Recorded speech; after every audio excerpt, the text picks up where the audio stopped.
morning. This is Pastor Ray Frank, Syracuse Wesleyan Church, and today is Monday, May the 13th. Well, I trust that you had a great Mother's Day yesterday. Whether your mom's here and alive and you could be with her or at least call her and tell her how much you love her and care for her. If you're a mother, if your children and your husband actually remembered it was Mother's Day and did something special for you, I truly trust that you felt blessed and well cared for on Mother's Day.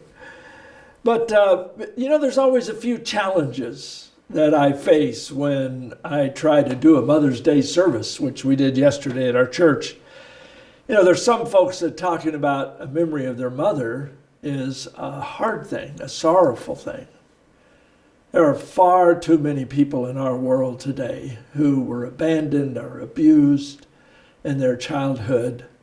And to talk about mothers or fathers is actually a pretty traumatic experience for them. And I'm always a little aware of that when I'm preaching. But it doesn't mean that we shouldn't praise God for his plan for motherhood and the wonderful blessing it is if you have had a godly mother to bring you up. So I want to speak especially to those who this morning know that they have a lot to be thankful for their mother. And whether your mother is still here or gone, I pray that it'll be a time when as we reflect a bit on what a blessing it is to have mothers, that you can praise God for the blessing your mother was to you. I know that another challenge I face when preaching about Mother's Day sermons is that there are some mothers who, they get beat up by Proverbs 31 mothers, who was sort of this Wonder Woman, perfect mom, and not too many people measure up to that. And so they actually come away from a Mother's Day service feeling a little guilty or defeated or, embarrassed by their performance. I've probably told you the story about when I was in my 30s, I think, and I called my mom for one day for Mother's Day, and I was talking to her and telling her, Happy Mother's Day, and asked her, I said, so Mom, how's your day been? And she said, and she got a little teary-eyed, which is pretty normal for my mom, and she said, I don't ever really like Mother's Day because it just reminds me of how much of a failure I am. And I went, Mother? How in the world could you think you're a failure to have such a perfect kid like me? Well, she wasn't totally convinced, but I did get her to laugh. So that was something. Well, as I've been reflecting about my own mom, this is my fourth Mother's Day without my mom. I still miss her. This weekend has been just a little, melancholy for me because my mother's not here, and I'm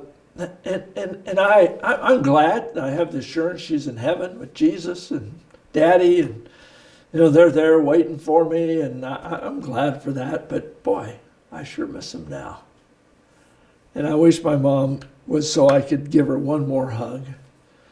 One more thank you, one more telling her, I love you, Mom. But I just wanted to sort of start your thinking about things you could be thankful for in your mom. Even if your mom was far from perfect, I suspect there are some things you could think of that you can thank the Lord for the blessing your mother gave you. For instance, in my case, one of the things I'm thankful for is that Mom and Dad were always on the same page when they were disciplining us. We didn't get to go to Dad and ask for one thing, and if he said no, then we could go to Mother and ask for it, and they were together. They knew. In fact, many times I would go ask Mom for something, and she'd say, well, what does your dad say? And I'm thinking, well, Mom, I have a better chance with you. But somehow that never worked out. Mom and Dad, I don't know how they communicated it so effectively, but they were able, for what one said, the other one always upheld. Folks, that's important. I'm very grateful for that. And then another thing I was very grateful for as I was thinking about my mom was she was very consistent in her discipline. It breaks my heart sometimes to see children who are in a home where they have to sort of figure out what kind of mood is mom in today. Is this going to be a good day, or is this everybody sort of hunker down and duck kind of day? I'm very grateful. Mom was consistently loving and kind, but also, at least at times, I felt like a pretty stern disciplinarian. I always was pretty convinced I never was really naughty. I was just trying to be funny all the time. And from other people's point of view, that trying to be funny was probably naughty. But I knew my mother was consistent. And it wasn't one way one time and another way another. It didn't depend on the mood or the day of the week or anything. It was pretty consistent. And that's a great blessing. One of the things that I appreciated about my mom that I didn't at first, I probably never even thought of it when I was really little, and then in junior high days it kind of embarrassed me. But Mom nearly always had a quaver in her voice when she prayed. She'd get teary-eyed. Even just table grace. That used to really embarrass me. There finally came the day when I recognized what an incredible blessing it was for me to have a mother who had a tender heart. She was easily moved to tears. I'm so thankful for that. I think it was one of the things that helped me to be faithful to the Lord when those times when I really made the right decisions. A lot of the time I think it was because I didn't want to hurt that tender heart. I'm glad Mom deeply cared, not just for her children and for her home, but for many things in the church and world around her. And perhaps, of course, the greatest characteristic that my mom had that I am profoundly grateful for is that she had a deep love and affection for Jesus and my dad. That's another blessing that's sort of lost on youngsters until later years, when they can kind of become a little more observant and see how devastating it is for children growing up in a home where there is anger and bitterness and disunity in the home. I'm a little embarrassed how much I took it for granted. But now I am so grateful that I was absolutely convinced my mom and dad loved each other and loved me, loved my brother and sister, and loved the Lord.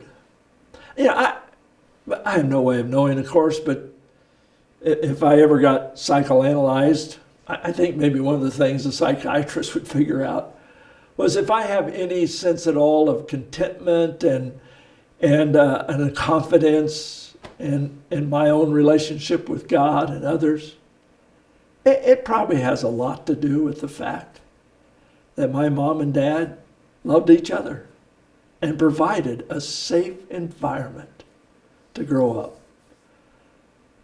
I don't know if those who go on before us and are now in heaven can ever hear us or even think about us anymore.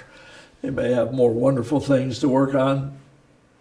But I wish somehow, some way, my mom could hear me say one more time, Mom, thanks.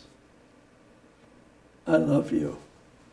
I am very grateful for what you gave to me as your son. I hope that's a trigger for you to start thinking about the good things that your mom blessed you with as a child growing up. And if your mom's still living, it's a pretty good idea to never lose an opportunity to tell her things. Tell her that you love her. Have a great week. God bless you.